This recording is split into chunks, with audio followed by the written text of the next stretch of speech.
Petit Jornal. Inteligência e irreverência em doses diárias.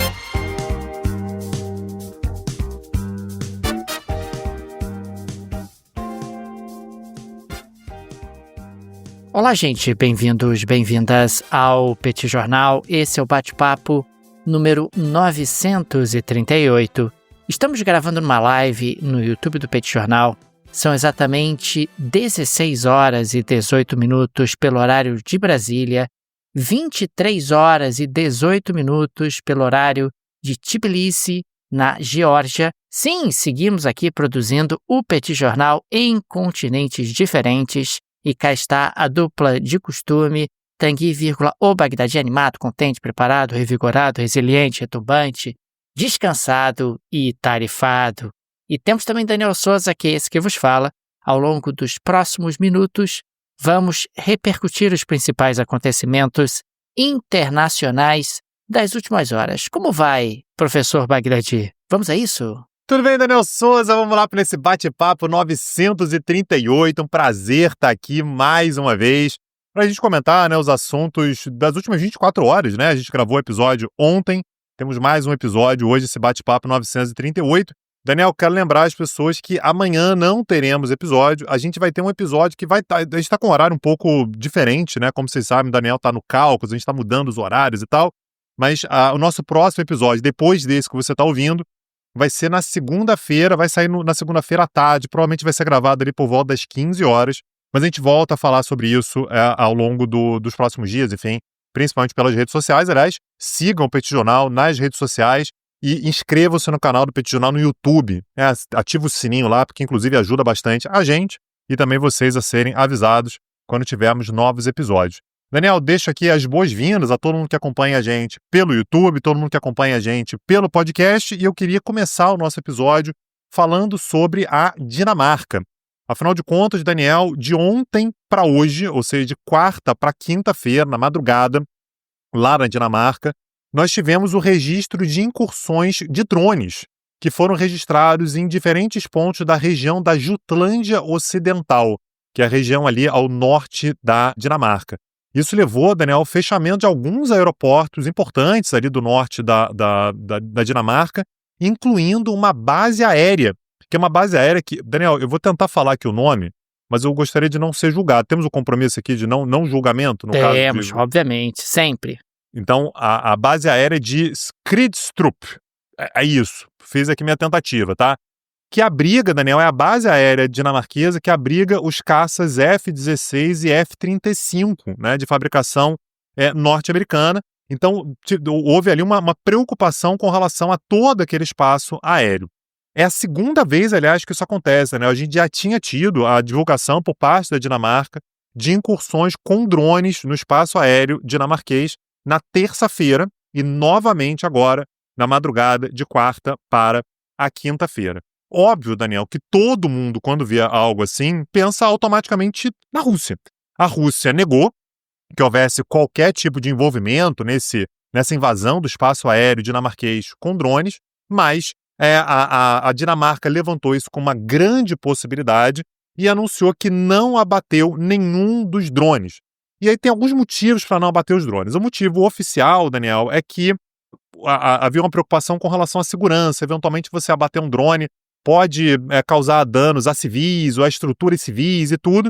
E a segunda coisa é que existe uma percepção de que essas invasões por drones, caso tenha vindo de fato da Rússia, praticamente todo mundo está achando que foi a Rússia que fez essas incursões, elas têm por objetivo testar o tempo de reação.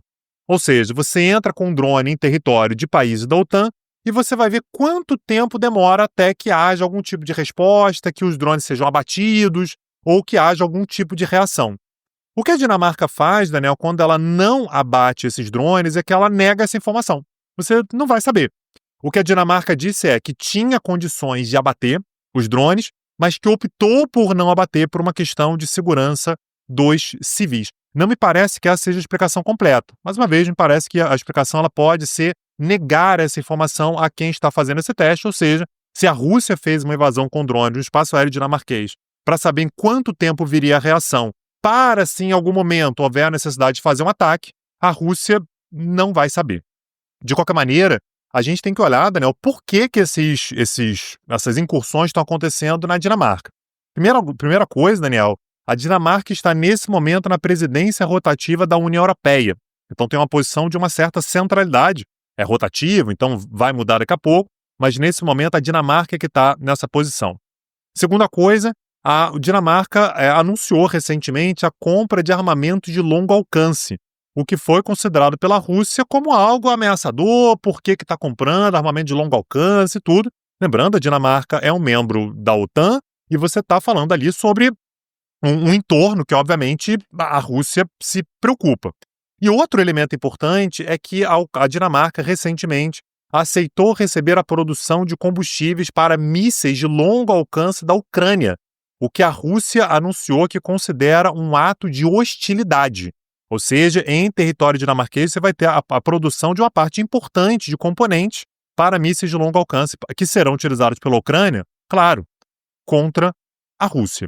Então há uma reação nesse momento, Daniel, tanto na Dinamarca quanto na OTAN, de uma forma geral, de uma preocupação. O que a gente pode esperar daqui para frente?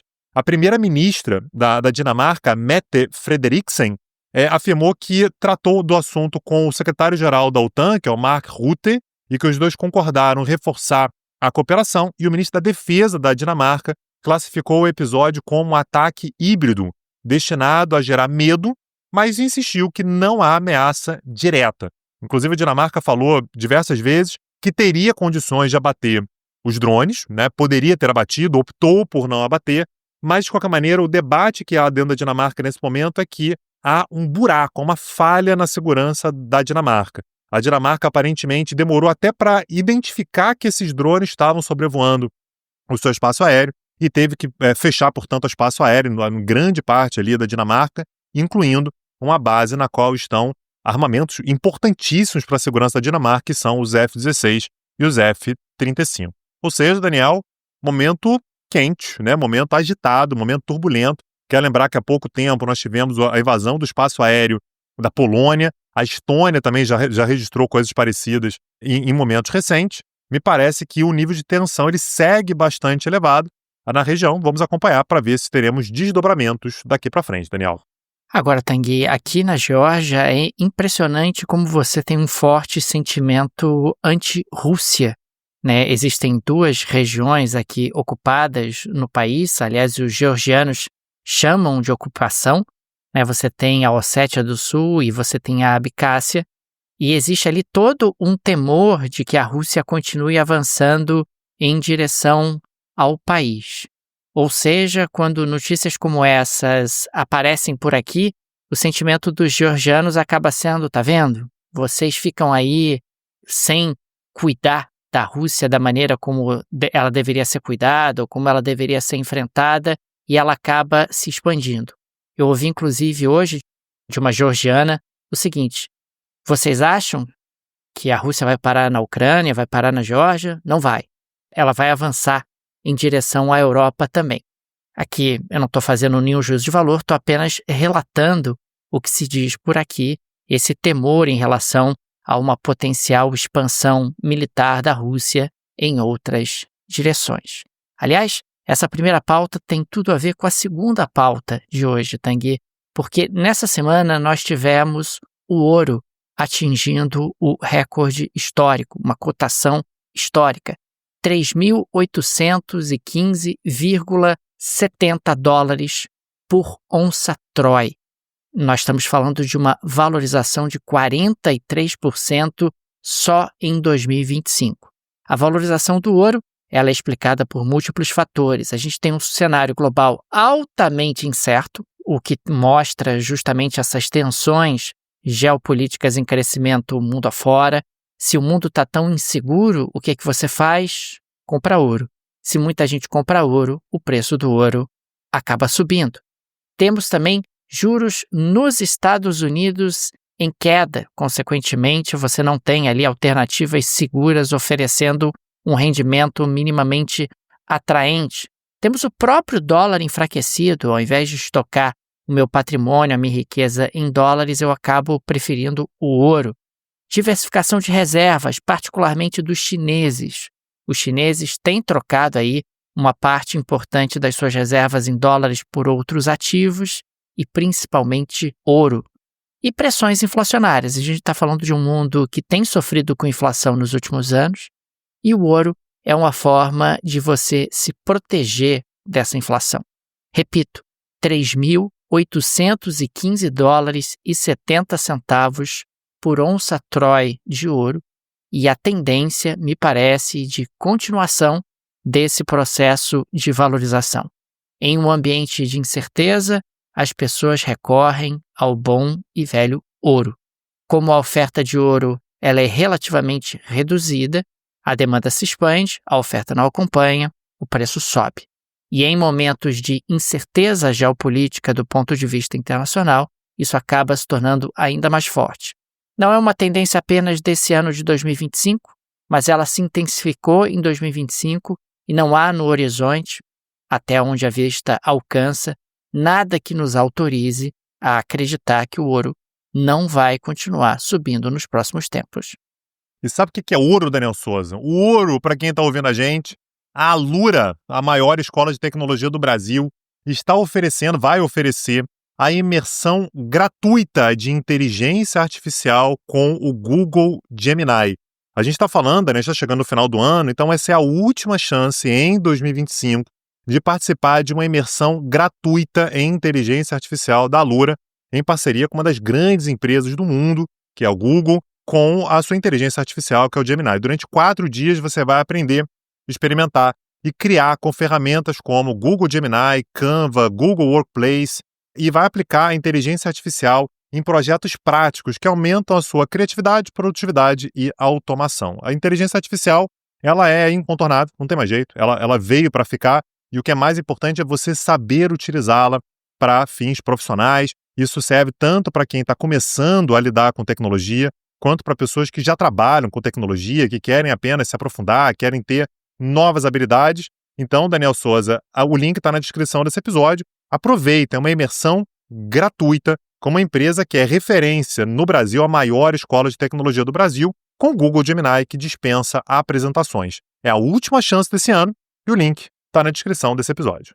Gente, cliquem no link, aproveitem essa oportunidade. Sem dúvida alguma, vocês vão gostar demais do trabalho da Alura, a melhor escola de tecnologia do Brasil. Todos os profissionais nas mais diferentes carreiras precisam de letramento tecnológico e a Alura é o lugar onde você pode conseguir esse tipo de qualificação e conseguir estar mais preparado para o mercado de trabalho ou mesmo para desempenhar as mais diferentes atividades que nós acabamos nos defrontando no nosso dia a dia. Daniel Souza, eu queria falar sobre a França pelo fato de que nós tivemos a notícia de que Nicolas Sarkozy, ex-presidente da França, foi condenado a 5 anos de prisão. Quero lembrar que Nicolas Sarkozy foi presidente da França entre 2007 e 2012. Ele teve apenas um mandato, não conseguiu a sua reeleição. Aliás, ele perdeu a eleição por François Hollande, né? Hollande, que era um político do Partido Socialista que tinha o carisma de uma maçaneta, né? E mesmo assim, Nicolas Sarkozy não conseguiu a sua reeleição. E ele foi acusado, Daniel, de várias coisas. Aliás, ele já poderia ter sido preso em outros momentos. Mas o caso que levou, né, a sentença de prisão dele envolvia a utilização de recursos de forma ilegal, né, de forma inflacionada, para sua campanha de reeleição no ano de 2012. Houve uma investigação e chegou-se à conclusão de que ele recebeu dinheiro, muito dinheiro, mas muito dinheiro mesmo, de Muammar Gaddafi, que era o presidente da Líbia naquele momento. E a troca era a seguinte: Muammar Gaddafi daria dinheiro para Nicolas Sarkozy, esse dinheiro seria utilizado para financiar a campanha de forma ilegal, afinal de contas, superaria muito o teto que era permitido para ele gastar. Ele conseguiria, portanto, a reeleição, esse era o plano, e ele ajudaria Muammar Gaddafi a melhorar a sua imagem junto a outros países da Europa, junto a outros países do mundo. Tanto é que a gente tem várias imagens de Nicolas Sarkozy abraçando o Muammar Gaddafi, o Gaddafi que foi acusado de terrorismo, o Gaddafi que era um cara extremamente autoritário e tudo, era um cara que tinha uma imagem muito ruim no sistema internacional e claramente Nicolas Sarkozy tentava melhorar a sua imagem.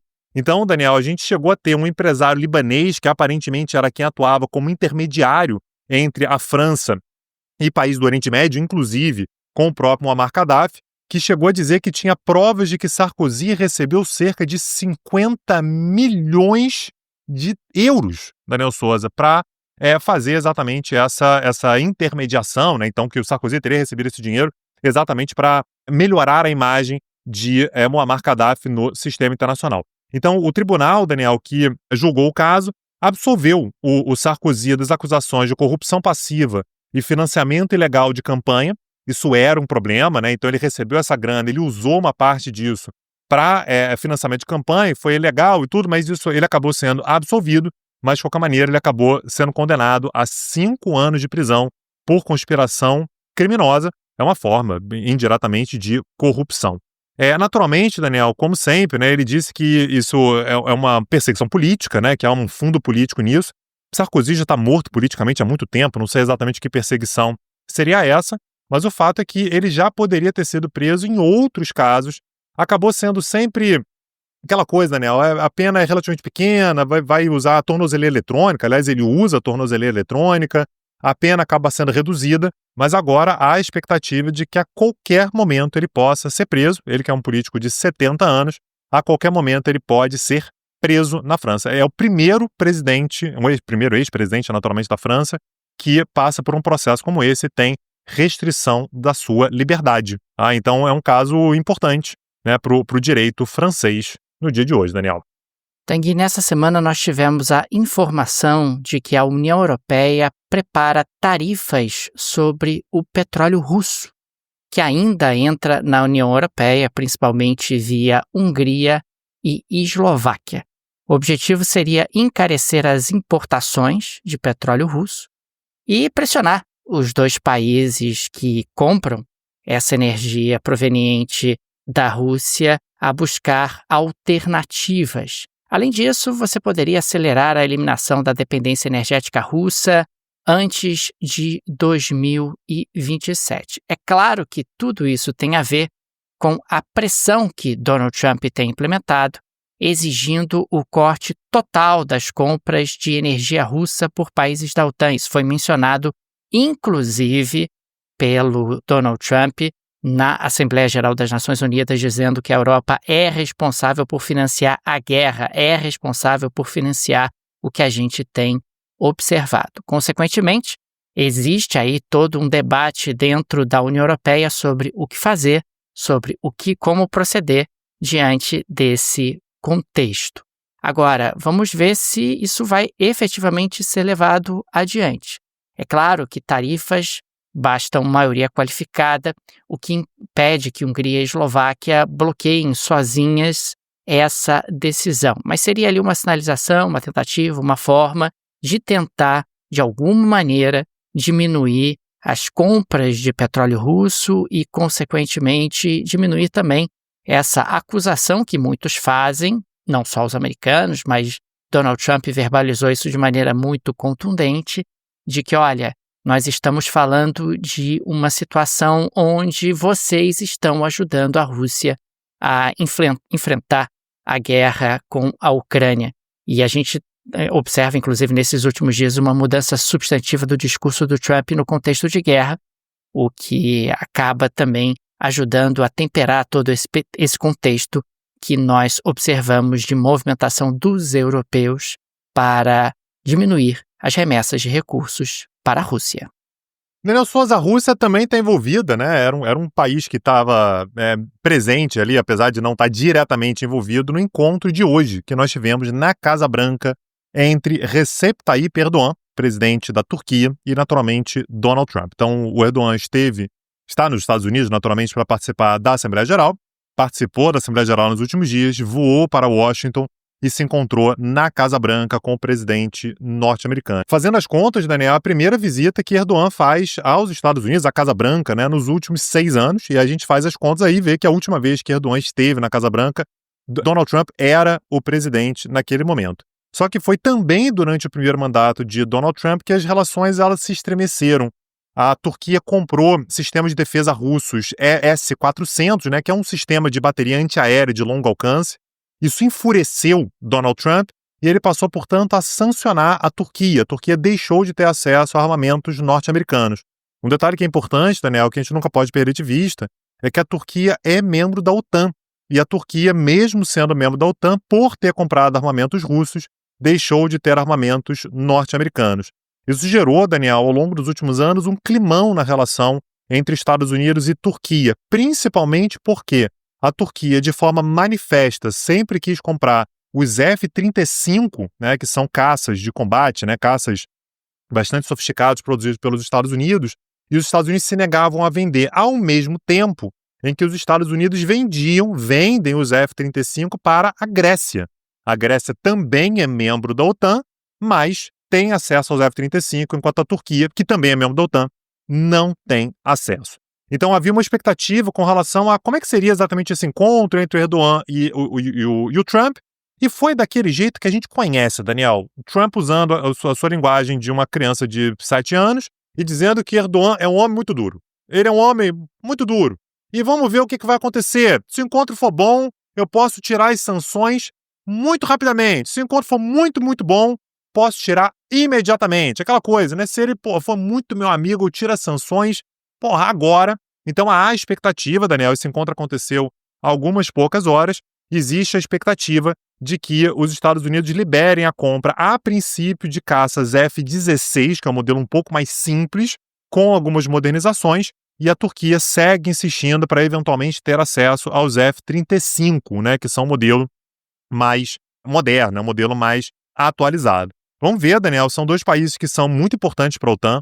A Turquia tem um exército bastante grande, é o braço que a OTAN tem no Oriente Médio, né? Então a gente sabe que isso para a OTAN, para a estratégia da OTAN, é importante. É um país que tem fronteiras com o Iraque, é um país que tem fronteiras com o Irã, é um país que tem enfim, uma predominância geográfica ali no Oriente Médio, que para a OTAN é muito estratégico, e naturalmente a gente tem Donald Trump querendo também trazer a Turquia um pouco mais para o seu lado. Claro que tudo isso preocupa muito a Grécia, né, que passa a ter a possibilidade ali de uma equiparação e tudo, e um dos temas que ainda segue sendo um climão é a relação da Turquia com Israel. O Erdogan chama constantemente as ações israelenses em Gaza de genocídio, o que naturalmente desagrada a Donald Trump. Só que a gente sabe que muitas vezes o Trump também ele pode deixar isso completamente de lado e estabelecer boas relações com a Turquia mesmo assim. Essa é uma relação que vale a pena também a gente acompanhar ao longo das próximas semanas, Daniel.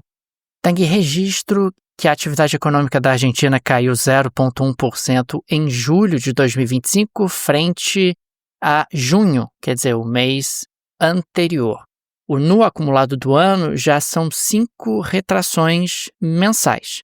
Entretanto, quando a gente faz a comparação anual dos 12 meses anteriores, ainda houve uma alta de 2,9% frente ao mesmo período do ano passado, mas bem abaixo das previsões que eram de um crescimento de 3,3%.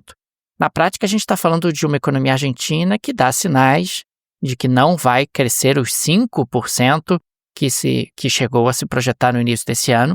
A economia argentina está apresentando aí um nível de incerteza e de imprevisibilidade muito significativo, relacionado a uma crise política, relacionado a uma crise cambial, quer dizer, escassez de dólares. A gente chegou até a falar sobre isso aqui no Petit Jornal na edição de ontem, destacando que os americanos, inclusive, estão ali correndo para tentar socorrer os argentinos, para, quem sabe, oferecer ali um empréstimo de 20 bilhões de dólares para recompor as reservas internacionais argentinas.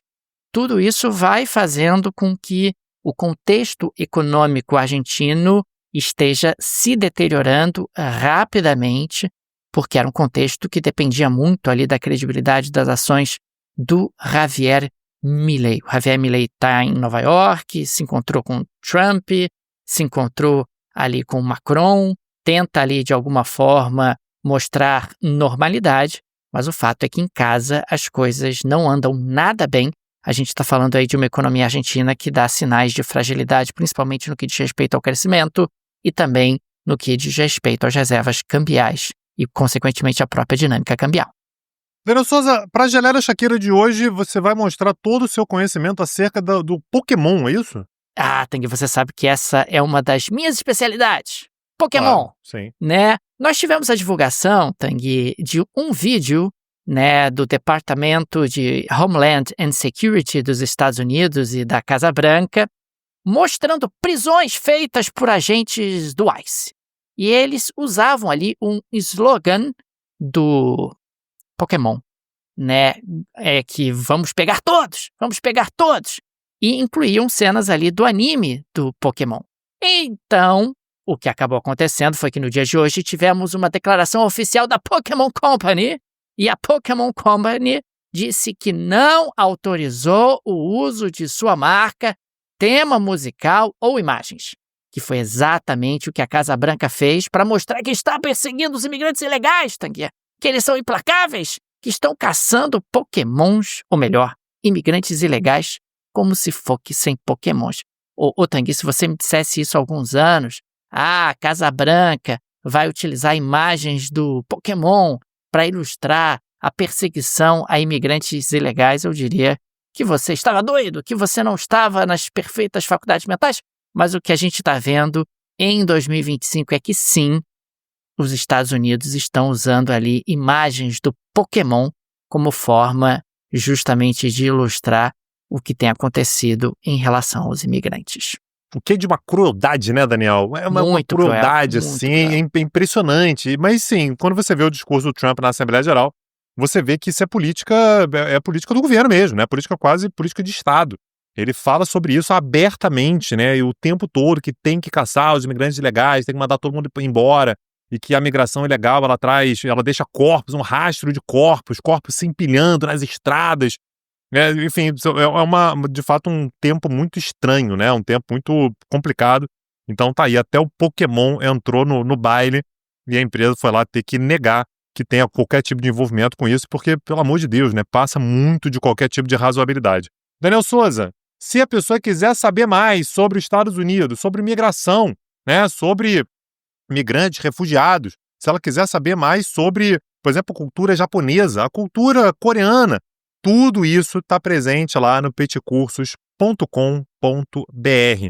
A gente já produz aulas desde 2020 por lá, tem aulas sobre os mais diversos temas. Dá uma olhada lá no catálogo, você vai ver que eu tenho certeza que aquele tema que te interessa, que você gostaria de saber, que você gostaria de estudar um pouco mais, se aprofundar um pouco mais, com certeza tem curso por lá. Inclusive, se você for aluno e quiser algum curso, fala com a gente, né? Avisa pra gente, gostaria de um curso sobre o tema tal, que a gente pode viabilizar, pode ser que seja interessante para a plataforma também. Plataforma nova, bonita, acessível, fácil de usar, tá lá, petcursos.com.br.